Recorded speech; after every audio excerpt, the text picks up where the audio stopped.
I want the government to stay out of my brain.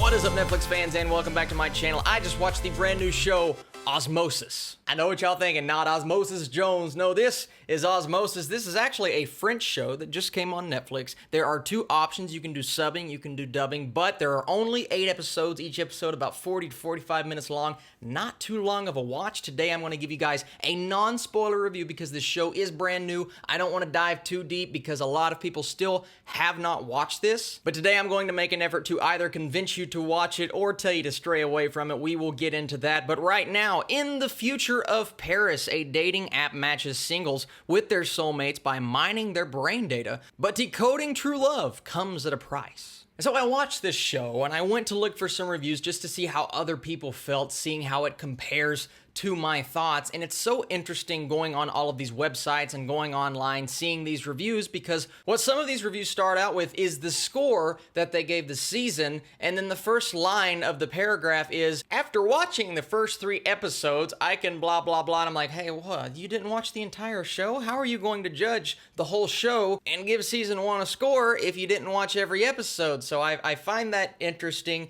I watched all 8 episodes, and I'm not going to dive too deep today. I'm just going to give you guys some general thoughts. And I will say, I think Osmosis, if you are a fan of weird and out there sci-fi, then I think you'll like this show. If you like Black Mirror, because this entire season, from episode 1 to episode 8, is like a really long Black Mirror episode. It starts out super simplified, what you expect, and then in the vein of what Rick and Morty does, when it escalates super quickly, it escalates, and when it does, if you are not locked into these characters, then I don't know if you're going to love this show, but I do think you'll get at least something out of the plot because it is very out there. And when I say out there, I mean where it goes, not necessarily where it starts, because you think about this premise, a dating app that gets in your mind and decides for you who your true love is. Well, it doesn't seem like something that is too far-fetched. It seems like that is the way that society is going right now. But it doesn't just explore that app, which is what I thought the goal of the show was going to be. I thought the show was going to be osmosis and the exploration of what this does to people's psyches, and we get that for sure. Certain characters, they start to get a little messed up, and it's like, oh, maybe this thing is actually messing us up and messing with our minds. Yeah,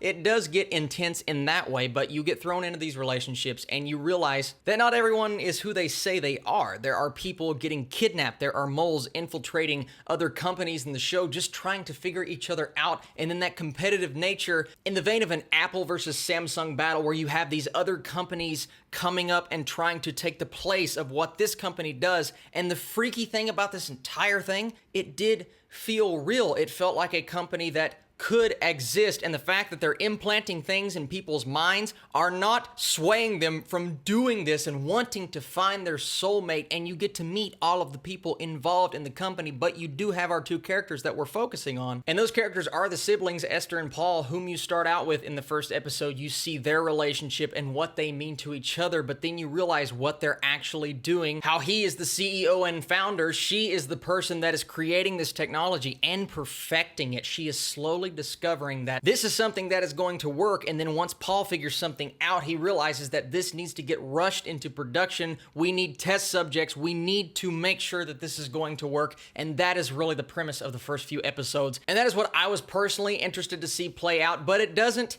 end there. The show starts creating these conspiracy theories. Like I said, people are not who they say they are. Relationships are building, they are being tested, but maybe those relationships aren't as real as we think as an audience member, and it is cool seeing all of those things played out. What I really struggled with was the juggling and balance of all of these plot points, because there is a lot going on. Not too much to where you can't understand what is happening, but just a lot, and it's hard to fit all of those things into a script and make it compact enough to where every element is going to work for an audience member. And I love the fact that it did take a risk in that regard. I just don't think that all of those risks paid off for me in particular, but that doesn't mean it's not going to work for you. I do think this show is ambitious in its storytelling. I like the look, I like the technical achievement, especially looking at the visual effects, because I thought some of them were really cool. The cinematography didn't blow me away. I think the technical side, other than the visuals, wasn't the best I've ever seen on Netflix, but it doesn't have to be. When you have a show like this, all you have to do is pull off